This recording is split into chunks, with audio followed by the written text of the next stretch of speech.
El 2 de mayo de 1945, la ciudad de Berlín amaneció en medio de un silencio tenebroso. Luego de días sometida al bombardeo constante de la artillería soviética, las cosas finalmente empezaban a calmarse. Lo que reinaba era la paz del cementerio, y todos los alemanes eran conscientes de que se trataba del fin de una era. El Tercer Reich había muerto. Tras semanas de hambre y privaciones, muchos germanos salieron a las calles a buscar los cadáveres de los caballos, los cuales descuartizaron y llevaron a sus casas para cocinar. Entretanto, en el búnker de Adolf Hitler, ubicado debajo del edificio de la Cancillería, quedaban pocas personas. La mayoría había huido o se había suicidado, como fue el caso del propio Führer.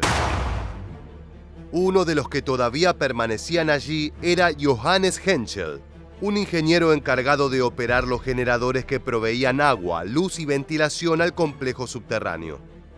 La única razón por la que permaneció en su lugar era porque encima del búnker funcionaba un hospital para los heridos de la lucha contra los soviéticos.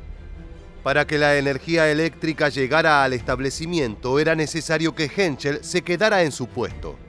El ingeniero estaba impaciente y nervioso, imaginando qué le harían los comunistas una vez que lo atraparan. Al cabo de unas horas oyó el sonido de la compuerta abrirse y voces hablando en ruso acercándose hacia él. Se trataba de un grupo de mujeres del cuerpo médico del Ejército Rojo. La líder le preguntó en un alemán rudimentario dónde estaba Hitler. Henschel respondió que el Führer se había suicidado y que su cuerpo estaba enterrado en el jardín de la Cancillería, ubicado arriba.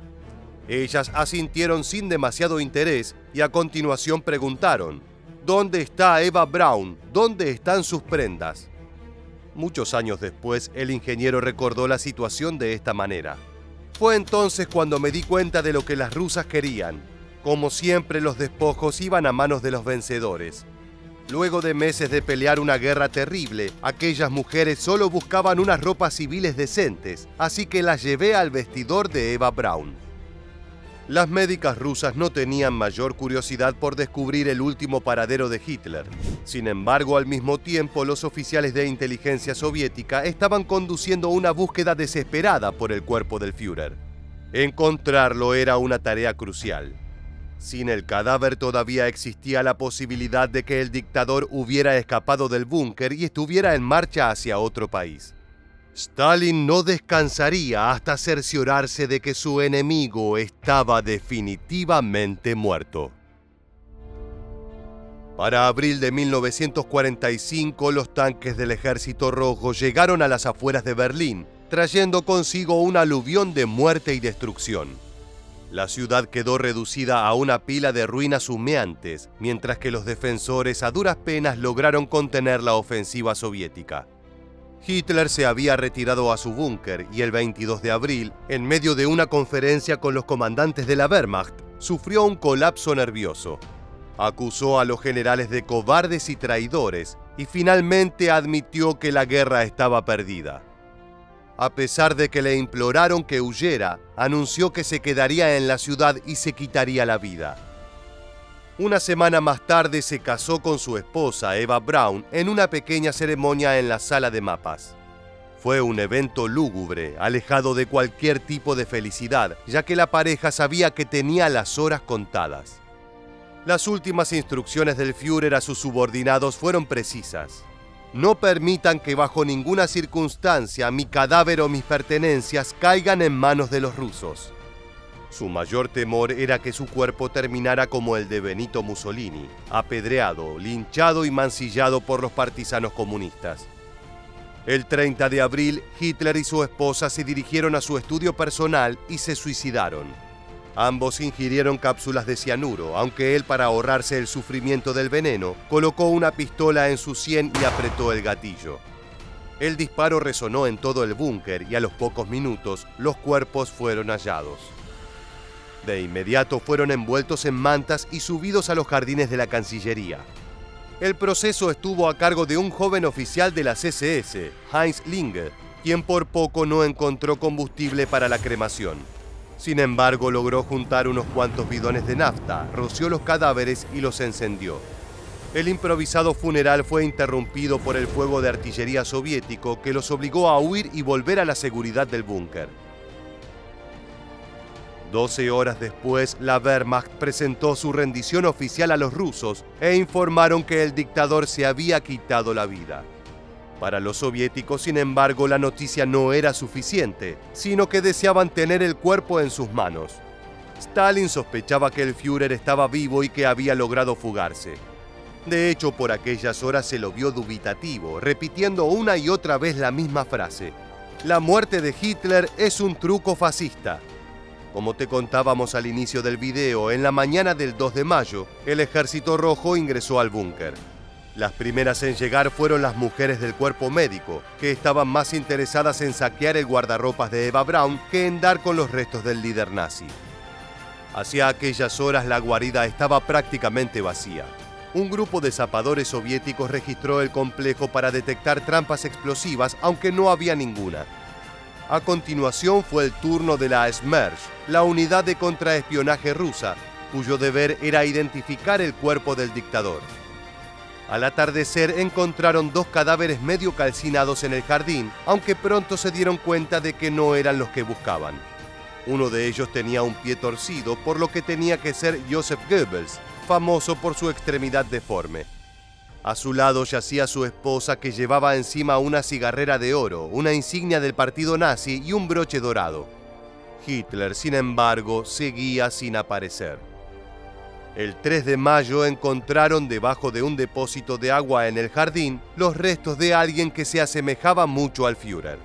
No obstante, al inspeccionarlo detenidamente, advirtieron que sus calcetines estaban rotos y remendados. Parecía poco probable que el hombre más poderoso de Alemania se vistiera de esa forma, por lo que descartaron que ese fuera su cadáver. Al día siguiente dieron con un par de cuerpos mal enterrados en el cráter dejado por una bomba.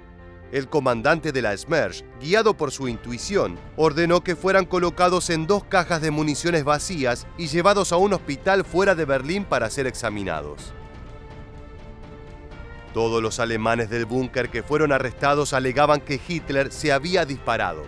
Ahora era tiempo de recabar las pruebas para asegurarse de ello.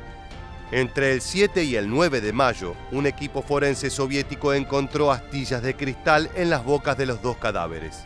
Esto era indicio de que habían masticado pastillas de cianuro antes de morir y no coincidía con la versión de que había muerto de un tiro en la cabeza. Por esta razón rastrearon a la asistente de su dentista, llamada Käthe Heisemann, que conservaba las radiografías dentales del dictador. Fue así como constataron que se trataba de los restos de Hitler y su esposa.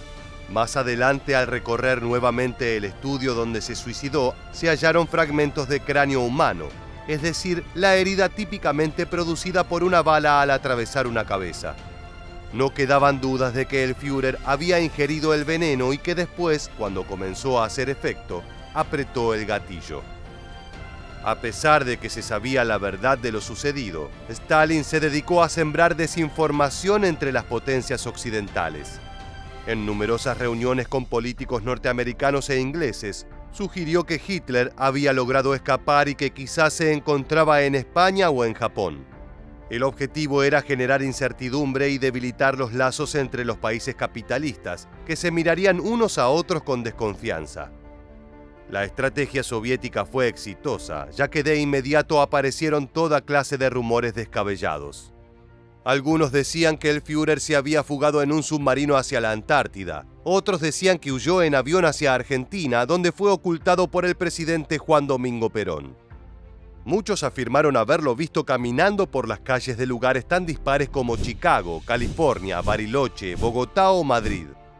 En realidad, los cuerpos de Hitler y Eva Braun fueron enterrados secretamente en Buch, al norte de Berlín.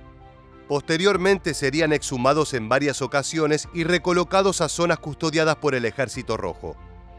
En 1970, el jefe del servicio de inteligencia soviético, Yuri Andropov, tomó la decisión de destruir los restos para siempre. Fueron colocados en una pira e incinerados, tras lo cual se esparcieron las cenizas en el río Wideritz, en el centro de Alemania. De esta manera se aseguraron de que, al no tener una tumba oficial, los neonazis no tuvieran un santuario donde rendirle homenaje al dictador. No obstante, la Unión Soviética jamás confirmó que Hitler había muerto y prefirió ver cómo iban ganando peso toda clase de especulaciones sobre su destino. En la actualidad hay diversas teorías que afirman que el Führer sobrevivió a la Segunda Guerra y vivió una vejez apacible bajo una identidad falsa. Si bien no cuentan con el aval de los especialistas, son creídas por gran parte del público. Muchas gracias por acompañarnos hasta el final. Permanece atento a nuestro próximo video.